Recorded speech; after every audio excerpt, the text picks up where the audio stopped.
Efésios capítulo 4, irmãos, para iniciarmos. Queria dizer aos queridos, se vocês não receberam o e-mail, é porque o e-mail não está comigo. Entre no Church Center, coloque seu e-mail lá no chat, para que você possa receber o e-mail, todas as aulas, leituras e afins, para se preparar. Irmãos, só lembrando, antes de lermos Efésios 4, que meditamos na última aula em 1 Coríntios capítulo 1, versículo 1 e 2.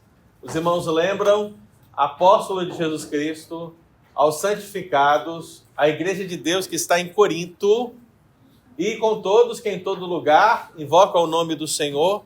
A partir desse texto e dessas 4 considerações, nós trabalhamos aquele conceito do credo niceno-constantinopolitano, que diz: cremos numa igreja una, cremos numa igreja santa, cremos numa igreja católica e cremos numa igreja apostólica. E percebemos, meu querido, que essa ideia passa por onde? O contexto de comunhão, unidade. A igreja de Deus que está em Corinto. Veja que a igreja é de Deus, mas ela está numa cidade. Qual é a cidade? Corinto. Ela também está em Tessalônica. Ela também está na Galácia. Ela também está em Alto Mutum Preto. Não conhece? Mas está lá. Pode acreditar, ela está lá. Então, o conceito de unidade. O conceito de catolicidade, meu querido, nesse sentido, é que a igreja de Deus, ela não apenas está no lugar e unida, mas ela também é universal. Ela está presente em todas as regiões, mas também em todo o tempo, no sentido que ela está presente no século I, ela está presente no século V, ela está presente no século XX, ela está presente no século XXI, também no século XXII, se assim o Senhor não voltar. Vimos também o conceito de santidade, porque aos santificados em Cristo Jesus. E por último, a apostolicidade, porque o próprio apóstolo Paulo, ele diz, para ser apóstolo de Jesus. E a partir dessa ideia, nós estamos fundamentando a segunda lição, que é a natureza da igreja. E para trabalhar o conceito de natureza da igreja, nós estamos trabalhando sobre esses 4 fundamentos. A igreja una, a igreja santa, a igreja católica e a igreja apostólica. Isso é o que é defendido na história da igreja, através dos credos e também de confissões. E eu mostrei para os irmãos que não apenas credos e confissões estão dizendo isso, mas eles estão dizendo isso porque a Bíblia diz isso. Correto? E eu disse um texto só para mostrar e revelar isso para vocês. Escolhi 1 Coríntios 1, versículo 1 e 2. Se alguém algum dia perguntar, me prove que a igreja é una, santa, católica e apostólica, qual texto você vai abrir? 1 Coríntios 1, versículo 1 e 2. Só basta isso. E assim, meu querido irmãos, iniciamos a nossa aula sobre a unidade da igreja. E isso é algo que nos é conhecido porque falamos o tempo todo que a igreja é um corpo, cujo corpo tem muitos membros, sendo cada um de nós um membro. Temos dotações diferentes, chamados diferentes dentro dessa unidade que tem Cristo por cabeça.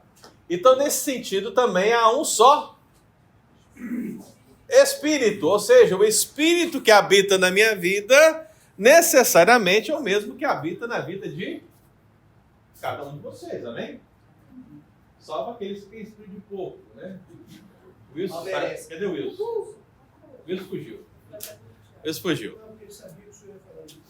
Batizado em um só corpo, em um só Espírito. Então, nós começamos a analisar essa questão, irmãos, e nós paramos justamente aqui. O corpo é um porque Deus é um. Então, Deus é um, meu querido irmão. E veja, Deus é um em essência, mas em termos de pessoas, quantas pessoas são? 3. E você percebe que nessas 3 pessoas não há confusão. Há comunhão. De maneira que a comunhão da igreja, ela precisa ser refletida pela comunhão do próprio Deus, das pessoas da Trindade. Quando você percebe que não há confusão nos papéis da Trindade, Isso deve levar você a entender que nos papéis, cada um de nós desenvolvemos na igreja, também não deve haver confusão. Veja que o pai não se considera maior que o filho não se considera maior que o pai, o Espírito Santo não se considera melhor que o pai ou o filho, mas todos eles trabalham de uma forma harmoniosa. E essa harmonia, meu querido, é o que Cristo ensina à sua igreja que deve ser buscada, né? Por isso que ele disse, eu vou ler o texto daqui a pouquinho, né? Mas quando Jesus faz a oração sacerdotal em João 17, ele estabelece isso, ele está orando ao Pai. E quando ele ora ao Pai, nessa comunhão intrínseca com ele, ele fala que quer que a igreja seja da mesma forma. Assim como ele é com o Pai, ele quer que a igreja seja com eles. Deu para entender, irmão? Então é nesse sentido que nós chegamos aqui em Efésios 4, e eu queria que você lesse comigo o versículo 3. Quem está aí com o versículo 3? Pode ler para mim, por favor. Esforçando-nos diligentemente por preservar a unidade do Espírito no vínculo da paz. Veja, a expressão que o apóstolo Paulo usou é a expressão unidade.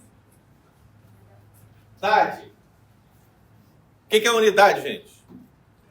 Matematicamente significa o quê? Matematicamente é o quê, gente? Uma unidade? Agora, espiritualmente falando, significa o quê? União. Estamos o quê? Vinculados. Comunhão. Várias expressões bíblicas vão relacionar essa realidade, mas você deve entender que essa unidade só é possível através de quem? De quem, gente? De quem, gente? Do Espírito. Não é possível nós obtermos essa unidade fora do Espírito. É Ele que capacita, é Ele que torna possível essa realidade. Por isso que ele diz, unidade do Espírito. Agora acompanhem comigo o texto, vamos lá. Versículo 4. Todos estão com a Bíblia aberta? Muito bem. Então veja a ênfase do apóstolo Paulo nesse conceito de unidade. Há somente um só? Quantos corpos existem, gente? Há somente um corpo e um Espírito. Como também fostes chamados numa só esperança da vossa vocação. Há um só? Uma só? Um só Deus e Pai de todos, o qual é sobre todos, age por meio de todos e está em todos. Amém? Vamos orar então, para que Deus possa nos abençoar nessa lição. Vou convidar o nosso irmão Silvio. Silvio, ora para nós, por favor. Senhor Deus, obrigado por essa oportunidade de estarmos aqui, ó Pai, estudando da Tua Palavra. Senhor, ó Pai, nesta manhã, fria, Senhor Deus, ó Pai, lá fora, mas obrigado porque a Tua Palavra aquece os nossos corações. Obrigado. Obrigado por tudo. Abençoa agora Teu servo pastor, traz nos lábios dele, Senhor Deus, ó Pai, a Tua mensagem para o nosso coração esta manhã. Em nome de Jesus, amém. Amém. Então veja, irmãos, vamos primeiro pensar em Deus. Olha para o texto e me diz quantos deuses existem. Um Deus. Ok? Um Deus. Só que esse Deus, ele aparece no texto de 3 perspectivas. Quais são elas? Vamos lá? Espírito. Falou do Espírito aí, gente? Há um só? Espírito. Segundo? Pai. Sobre todos, né? Quem mais? Tá, filho aí? Não, mas tá... Só Senhor. Senhor. Então você está interpretando a palavra Senhor? Senhor. Aí eu pergunto, por que esse Senhor é Jesus? Quem sabe responder isso? Mas pode ser o Senhor, o Pai também. Pode ser o Senhor, o Espírito também. Eu quero saber por que você interpretou por Jesus. Não está errado, mas eu quero saber por quê. Porque eles foram chamados pela esperança. E a esperança é Jesus. Bom, é um argumento interessante. Quando mais tem outro argumento aí? um mais textual. O que está no texto aí, olha o texto. Fala o Senhor está com letra maiúscula. Ah, eu já falei, pode ser o pai. Oi? Responsabilidade, né? Porque às vezes quando. Pode ser porque é o Deus. Olha o contexto, a resposta está no contexto. Um só. É só um só, por isso. Porque Jesus é Pai, Filho, é um só. Ainda está aqui no texto. Logo no versículo. Porque o Senhor Jesus, gente, só isso. Logo no Idade? Trindade. Bom, aí seria por exclusão que quer dizer, né? Porque se ele já falou Pai, já falou Espírito, quem é Senhor? Pela liderança. Por exclusão, podemos até imaginar. Pela liderança. Pela liderança? Vocês estão interpretando, mas a resposta está no contexto. Logo no Quem foi versículo 7 os chamados, né? É interessante se eu fosse olhar, tá certo, chamar de vocação, mas eu quero que vocês olhem o contexto, gente. Lê o texto. Não é só o texto que eu li para vocês, não. Olha o contexto. O que é contexto? É o acima do texto. Que é o único. Por causa da unidade da fé. Contexto. Hã? Por causa da unidade. Não. Mas não é isso ainda. Está no contexto aí. Vou ajudar vocês. Leiam para mim Efésios capítulo 4, versículo 1. O que diz? Como prisioneiro no Senhor, rogo-lhes que vivam de maneira digna da vocação que receberam. De quem que Paulo está falando? De Cristo. Captou? Então você vê que no início ele estava prisioneiro no Senhor. Ou seja, quando ele fala Senhor embaixo, ele está falando de quem? Jesus. De Jesus. É isso que eu estou falando. O contexto traz a resposta para você. Ok? Se você ficar assim só tentando elucubrar o que pode ser, você pode acertar, você pode errar. Vocês falaram várias coisas corretas. Mas lembrem sempre de avaliar o contexto, porque quando você tem um texto grego aqui, irmãos, ó, o texto está assim, ó.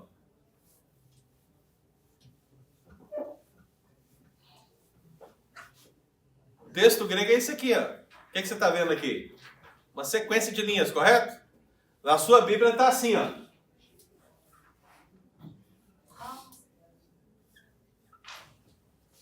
Por que a sua Bíblia está assim? Porque aqui ele chama isso de capítulo 1, isso aqui ele chama de capítulo 2, isso aqui ele chama de capítulo 3. Mas como é que está o texto grego? Tem capítulo? Tem versículo? Não. Então, a ideia ela é contínua. Ele está falando como se estivesse conversando, assim, ó. Conversando, falando. Então, às vezes, a quebra do texto pelo editor, ela te atrapalha um pouco. Mas por isso que você sempre, quando vai querer interpretar um texto, Efésios 4, é interessante você ler pelo menos 2 capítulos antes, 2 capítulos depois, para que você possa encontrar ali o que Paulo estava querendo dizer nesse caso. Deu para captar? Captar a essência? Então, quem é esse Senhor? É quem? Jesus. Jesus. Muito bem. Então você tem aqui o Pai, o Filho e quem? O Espírito Santo. Você crê na Trindade? Amém. Você crê, irmão? Amém. Olha só, você tem mais uma prova aqui. Ó. Às vezes você corre para o batismo de Jesus, não é verdade? Corre para a bênção apostólica. Quem mais? Corre para João 1. Mas você tem aqui, ó, em Efésios 4, de 1 a 6, uma prova da Trindade. Você tem o apóstolo Paulo falando das 3 pessoas agindo em relação à igreja. Ele dá nome a cada uma delas. O Pai, aquele que está sobre todos. O Senhor, a qual nós somos chamados na esperança. E aquele que possibilita toda essa unidade. Quem? O Espírito Santo. Diga, meu querido. Também entre as entrelinhas da vocação dos escolhidos, né? Entre aspas, assim, está mostrando que já foram os escolhidos, os vocacionados, os eleitos. Uhum. A gente já está indo para a doutrina antes do texto bíblico, né? Vocês gostam? Mas é isso mesmo, quando fala aí, ó. Fostes chamados numa só esperança da vossa vocação. Veja que você não está dizendo vocês estão sendo chamados ou as pessoas serão chamadas. Veja que da perspectiva de Deus, Nós já fomos. Já fomos chamados. Né? Então, é claro, lembre-se sempre, o contexto é, ele está escrevendo essa carta para quem? Para o mundo? A igreja. É para o mundo? É para quem? É para a igreja de Éfeso. E essa palavra fala fortemente a igreja de Cristo que está em Éfeso. Porque eles foram chamados numa só esperança da vossa vocação. Aí você tem também algumas questões. Fala, por exemplo, de corpo. Pastor, Oi. algumas igrejas a gente ouve por aí, eles fazem propaganda do que vai acontecer no culto e falam, hoje vai ter batismo assim, batismo assado, hoje vai ter esse batismo e aquele outro. Uhum. Podemos usar esse texto para dizer que não existe essa variedade de batismo, que o crente cada dia é batizado diferente, um dia com fogo, outro dia com poder, outro dia com unção, outro dia com não sei o quê. Uhum. Podemos usar esse texto para falar assim, que tem um só batismo. E é na... Na hora que eu explicar o que é batismo, aí eu volto com você. Ok. Pode ser? Outras palavrinhas que aparecem aqui. Quais são? Quais são as palavrinhas? Corpo. Quem é o corpo? Por todo o contexto que você já tem na cabeça, é fácil, né? É igreja. É igreja. Agora eu vou usar o contexto de novo com vocês. Quem é a igreja aqui?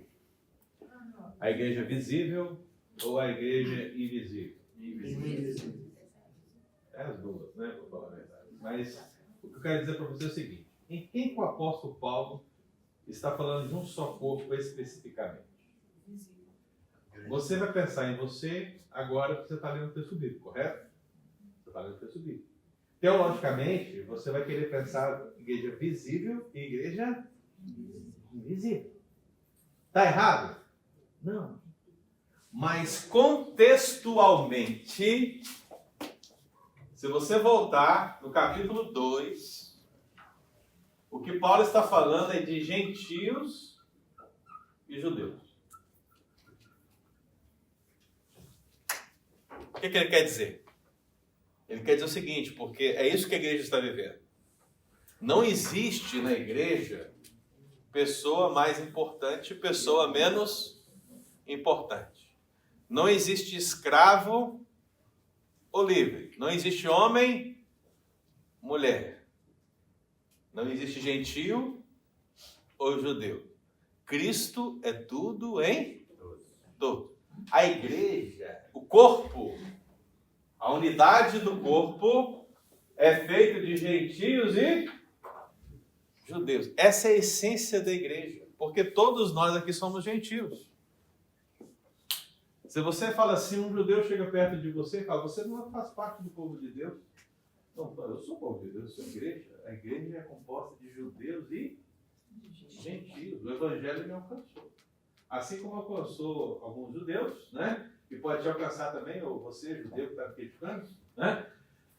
A igreja é composta de quaisquer pessoas, de quaisquer lugares, em quaisquer tempos. Porque quem chama é Deus. Amém, irmão? Amém. Essa é a essência da igreja. Lembra daquele princípio que nós falamos lá atrás, nas bases da eclesiologia, que o povo de Deus é atemporal? Fizemos aquela distinção de Israel, né? Porque se tem o conceito que a igreja existe a partir de Jesus, né? Pode sentar aqui, gente, ó. Tem cadeira do lado da Claudete, tem uma cadeira aqui do lado do Colim, tem aqui cadeira do lado do Marcos Cacheta. Não se acanhem. Obrigado. Eu sei contar as cadeiras. Então, gente, a igreja é composta de quê? Gentios e judeus. Então, se você volta lá no capítulo 2, por curiosidade, você vai ver o apóstolo Paulo falando isso aqui, ó. E sabe qual é outro termo que ele chama esse povo aqui? Olha aqui, agora ficou difícil. Agora ficou. Ele chama, ó. Qual o termo que ele usa? Qual o termo que ele usa? Amém. Nós somos a grande... Essa família é muito unida.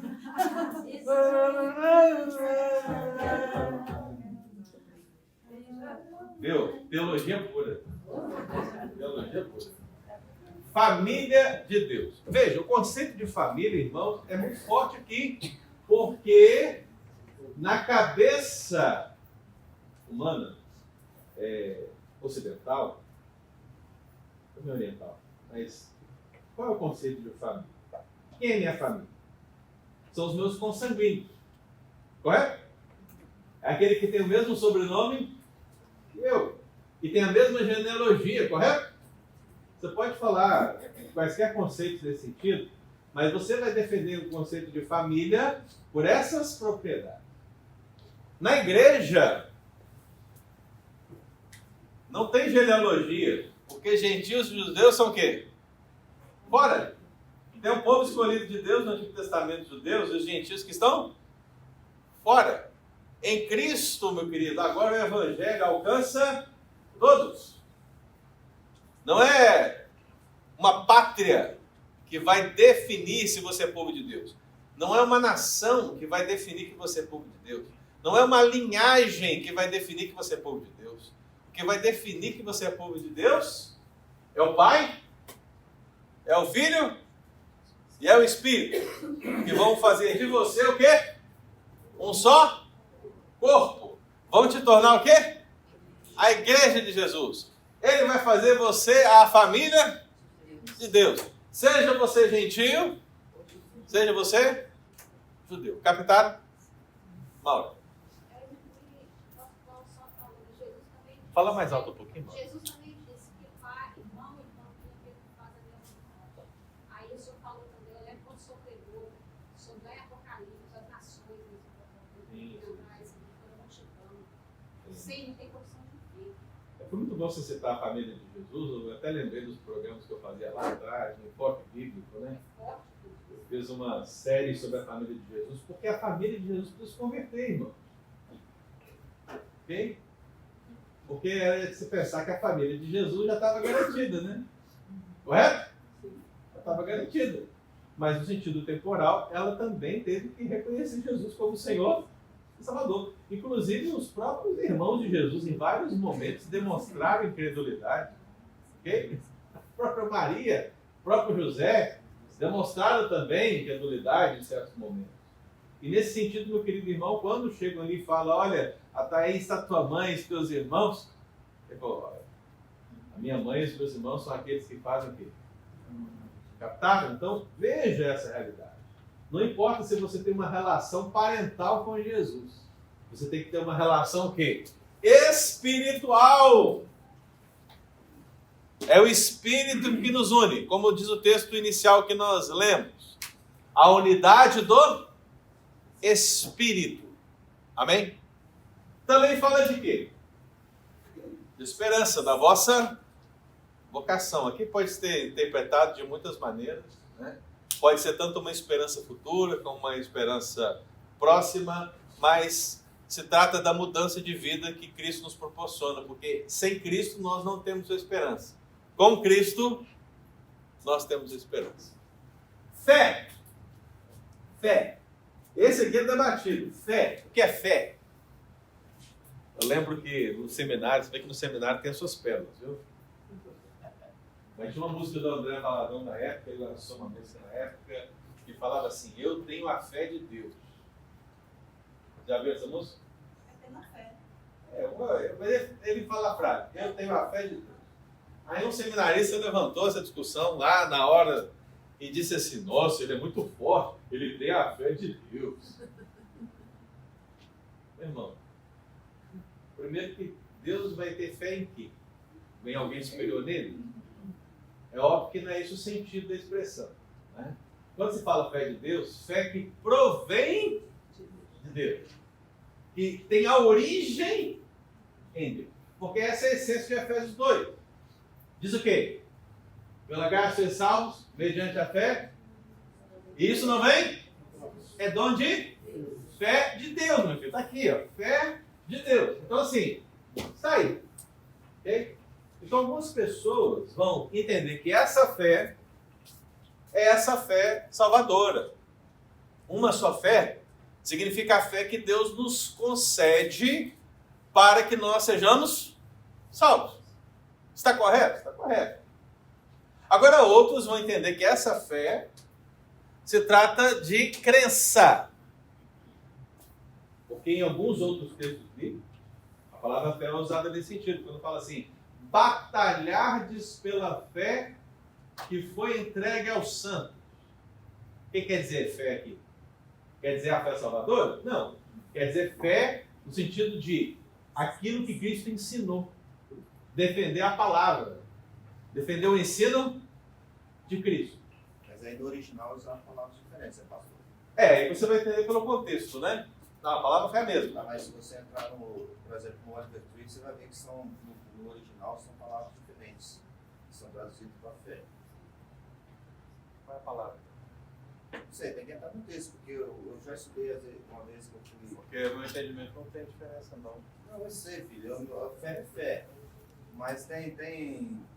Não, se são duas palavras diferentes, não é. Não. Eu estou falando que dependendo do texto, quando fala de fé, no original, quando você clica no Oliver Twist, a palavra no original é outra palavra. Tá, mas você sabe se nesse texto é? Não, nesse texto eu não ok. sei. Tá bom. Estou falando desse texto específico. Não, porque para mim Aí, esse no caso, texto eu específico é igual. não estava te fazendo uma afirmação, eu estava te fazendo uma pergunta. Nesse caso aí, as palavras são diferentes? Vou consultar agora para você. Entendendo, Sérgio. Então, como você sabe que lá é uma fé e aqui é outra? Isso. Então, eu acabei de dizer, pelo contexto. Pelo contexto. Porque para mim as duas palavras são iguais. Mas eu vou tirar agora a dúvida Eu agora. fiz a pergunta se são palavras diferentes ou não. Eu vou tirar o contexto aqui agora. Muitas vezes quando você entra no original,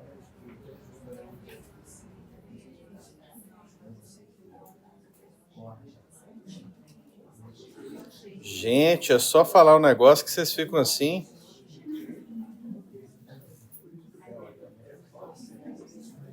Meu Deus.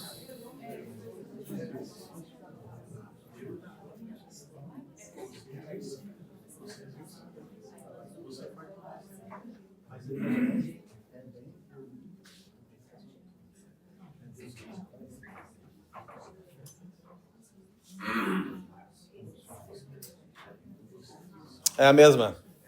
A mesma.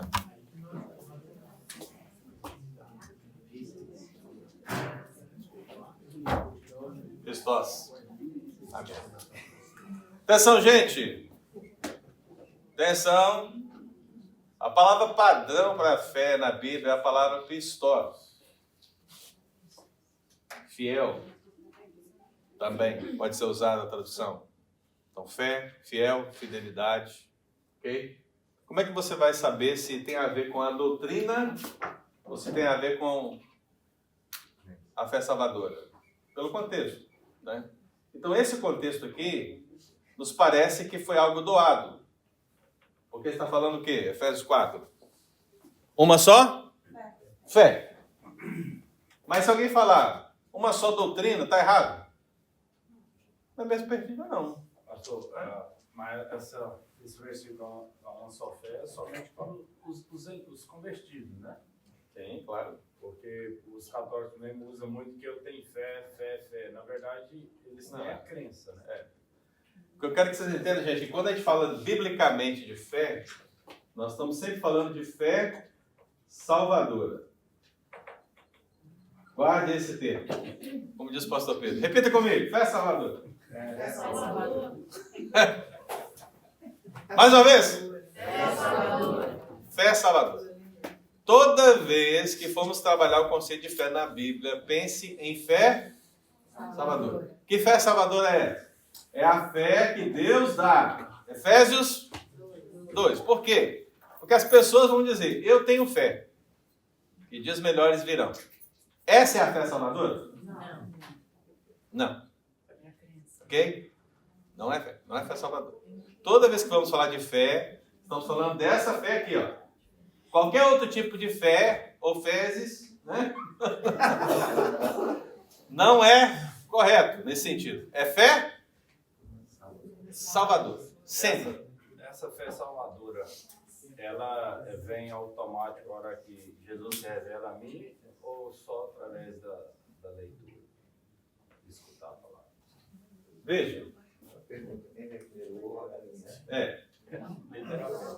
Existem teólogos que acreditam que a salvação é um processo.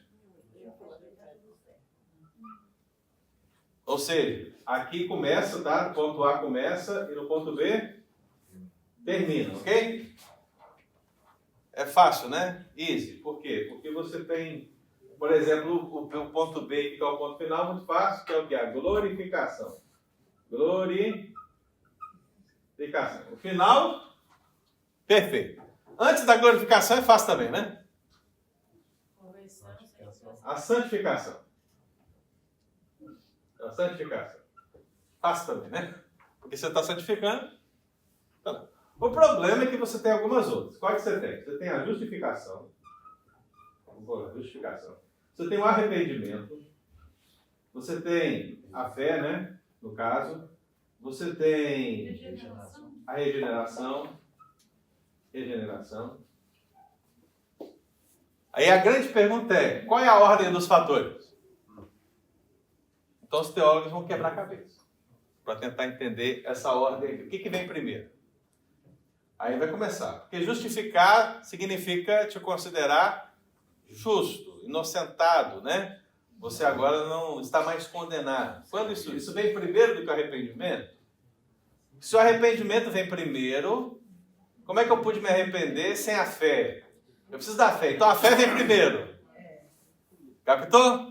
Mas a fé para vir, eu tenho que ser regenerado. Porque regenerar significa o quê? Me dar um novo coração. Meu coração está morto. Meu coração tem que fazer o quê? Tem que ser regenerado. Tem que ser um coração novo. Então o que Deus me dá primeiro é regeneração. Para que eu tenha fé. Para que eu possa me arrepender. Para que eu... Captaram como é difícil definir? Eu posso dizer 100% de certeza que tudo isso aconteceu com você.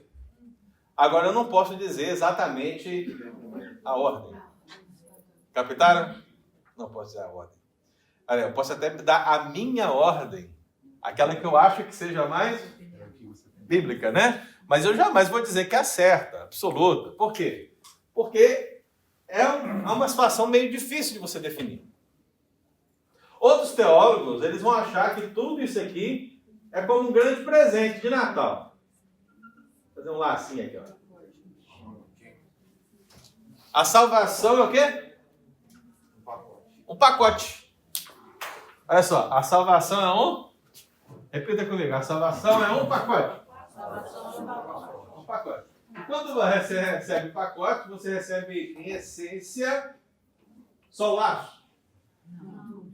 Recebe o quê? Tudo, né? Aí vai ter suas dificuldades também, né? Porque a pessoa vai dizer assim, pastor, mas nós ainda não fomos glorificados, não posso receber glorificação pela primeira vez. É fato.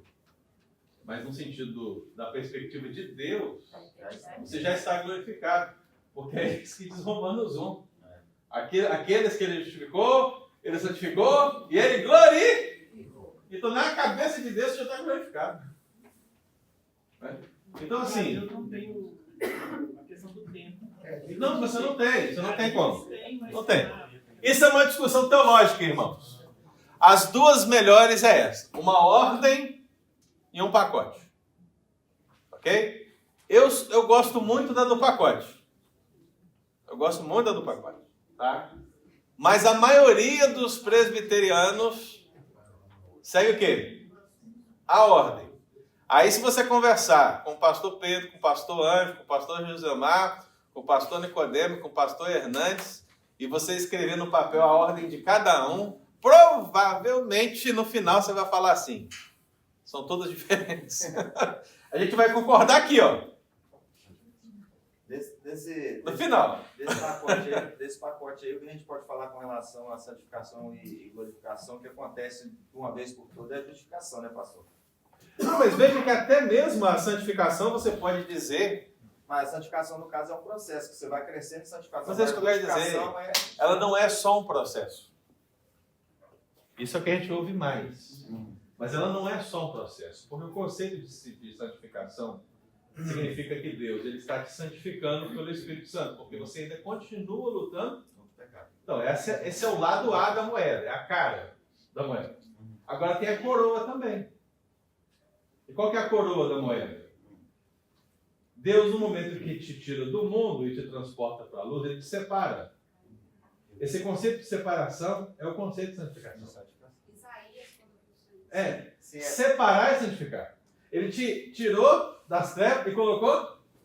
Isso também é santificação. Então, nesse sentido, Já estamos santos. santificação pode ser trabalhado como um ato de Deus único, quando ele nos separa, porque ele nos separa hoje, vai separar amanhã, e separou daqui 3 semanas, separa de novo, e daqui 5 semanas ele te separa de novo. Não, ele separou o quê?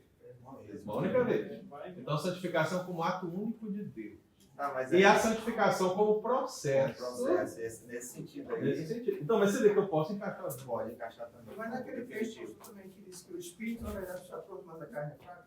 É, santificação. Captaram, gente, como é profundo esse negócio? Deu para entender? Eu vou falar de santificação na próxima aula. Tá? Segura aí. Então vamos lá. Fé. Então deu para entender o conceito de fé aqui? Que pode ser 2 possibilidades? Captaram? Agora, qual que você quer? Fica à vontade, meu irmão. Porque não vai alterar para mim. Se é a fé salvadora ou se é a fé doutrina de Cristo, para mim é a mesma coisa. Mas eu estou dizendo para vocês que existem as duas possibilidades. Aí vem a palavra batismo. Essa é boa. Por quê? Porque as pessoas, o que elas falam para você geralmente, principalmente saindo do contexto católico para o protestante?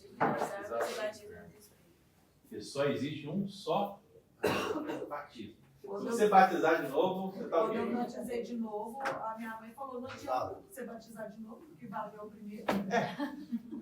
O conceito de batismo das pessoas, o conceito de batismo é denominacional.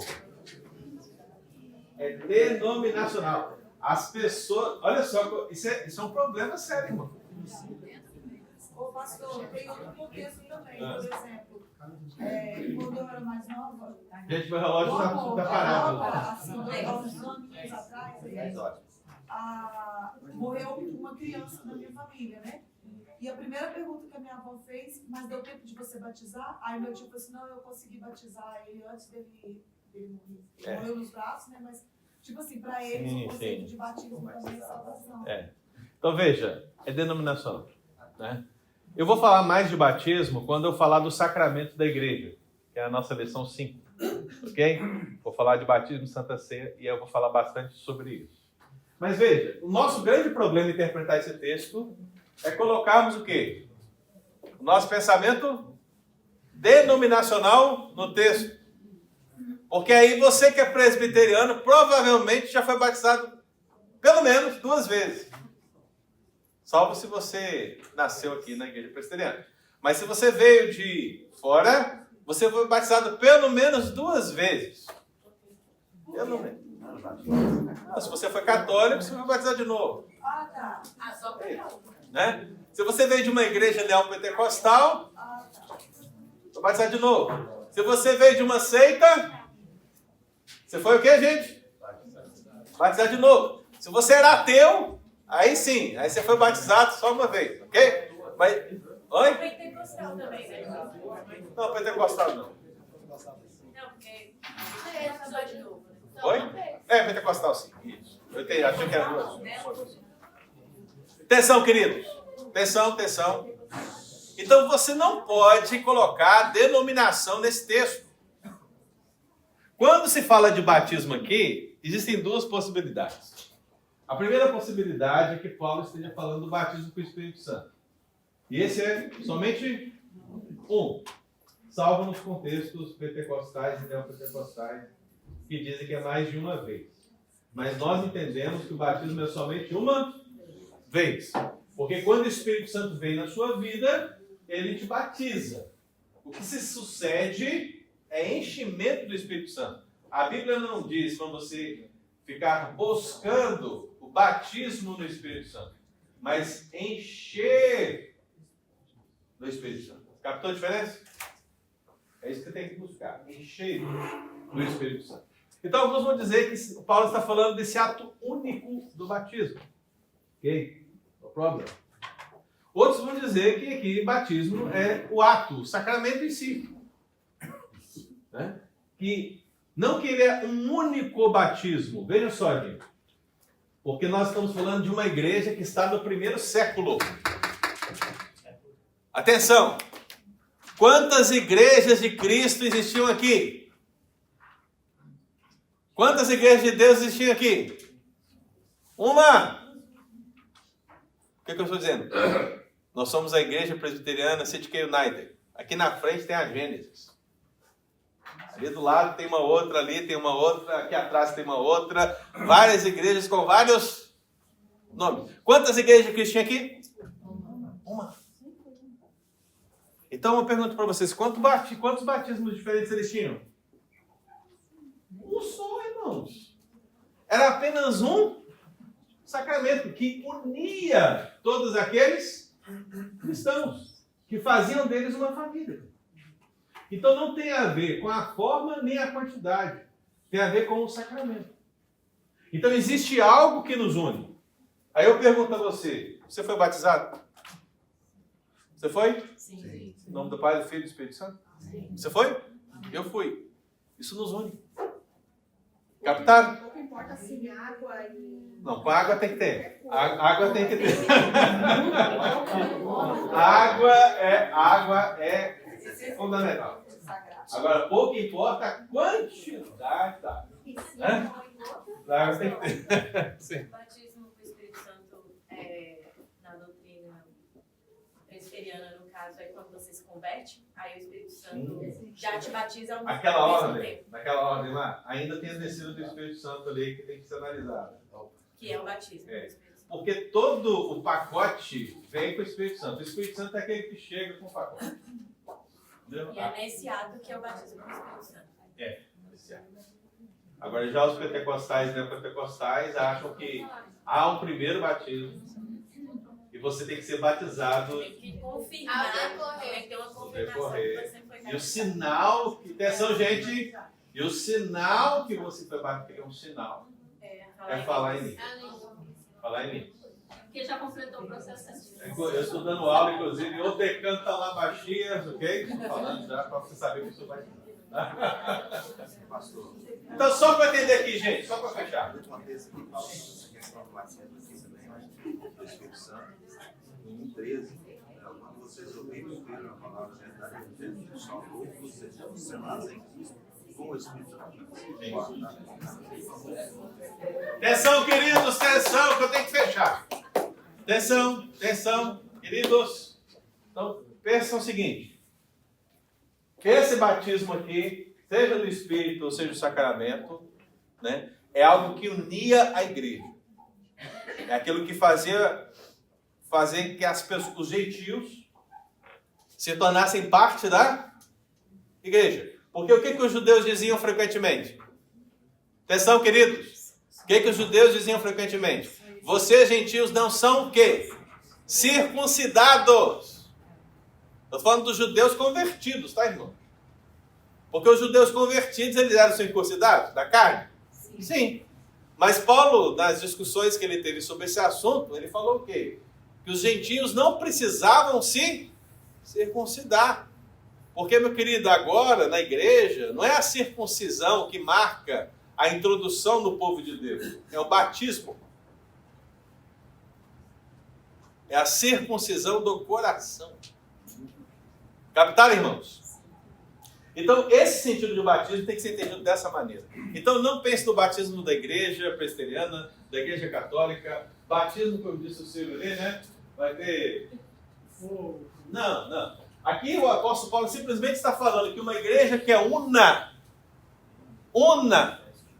é uma igreja que é um só corpo, que tem uma só esperança, que tem uma só fé, seja uma só doutrina em Cristo, ou seja, a única doutrina que nos serve é a doutrina de Cristo. Ou, no sentido de uma fé só salvadora. Não tem uma fé que veio do Pai diferente, uma fé do Filho, uma fé do Espírito, uma fé que alguém me deu. Não, ela só vem de Jesus e o batismo que nos une. Captaram? Um só batismo. Então isso não tem a ver com a quantidade de batismo. Porque isso, a quantidade de batismo, se tornou uma realidade na vida da igreja moderna, diante das dificuldades doutrinárias que vão surgindo. Porque, desde o início, o batismo ele era feito de uma forma. Chegou um determinado momento na história que alguém falou assim, nós não achamos que isso é bíblico, vamos mudar. Agora eu acho que as crianças também não fazem parte, vão tirar. Aí alguém vai dizer assim, mas eu vou batizar agora só no nome de Jesus, porque é assim que tem que ser. As pessoas começaram a defender situações tão diferentes que a situação do batismo ela se tornou mais plural. De maneira que é possível você ter numa igreja pessoas batizadas mais de uma vez. Mas em essência o batismo era para ser só o quê? Uma única vez. Mas dados os contextos de denominação, teologia, interpretações, seitas e afins, isso nos torna possível de não fazer, né? E essas pessoas que viajam para Israel, essa é a pergunta malquita, só estou E as pessoas que viajam para Israel para se batizar? Místicas. Eu vou dizer para você, vou dar o último testemunho. Último testemunho, hein? No dia que eu fui batizar o Rafael, atenção, hein? No dia que eu fui batizar o Rafael, meu filho, eu estava lá na porta da igreja, o pessoal chegando e tal. E chegou uma irmãzinha, ela tinha acabado de chegar de Israel. Sabendo do batismo do meu filho, ela veio e me entregou uma garrafinha. Entregou uma garrafinha. Aí eu olhei aquela garrafinha e falei, o que é isso? Ela falou, pastor, isso é água de Israel. Água de Israel. É. Aí eu falei, tá. E aí? Eu trouxe para o senhor batizar o seu filho! Aí eu falei assim, olha, vamos por partes. Então, primeiro, muito obrigado pela lembrança, consideração, muito legal da sua parte, tal. A viagem foi boa, né, tal. Segundo, você sabe que essa água é só água. Você sabe que não tem poder embutido. Você sabe que não tem nada de especial nessa água. Além do fato de você ter lembrado desse momento que você trazido para mim, não tem nada de especial aqui. Eu sei, pastor. Ela sabe que trouxe. Mas eu quero que você entenda que não tem nada de especial. Você entende isso? Não, eu entendo perfeitamente. Dito isso, eu vou pedir os jacos para colocar essa água lá. Mas, minha querida, essa água não é melhor, nem pior do que qualquer água. O filho foi batizado com a água do céu.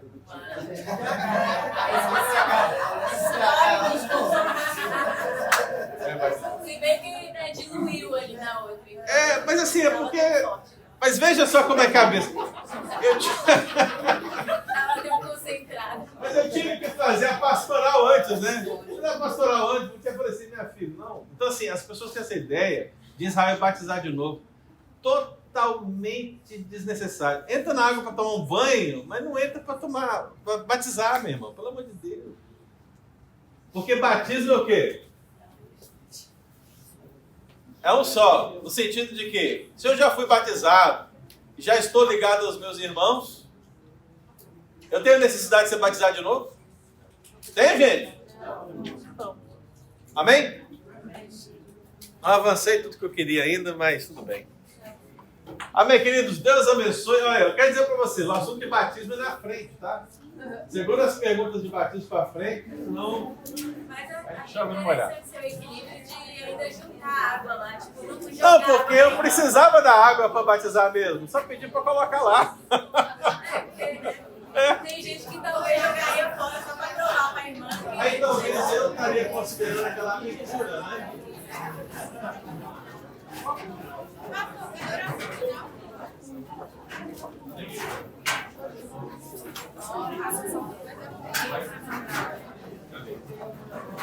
Vou parar com a gravação aqui.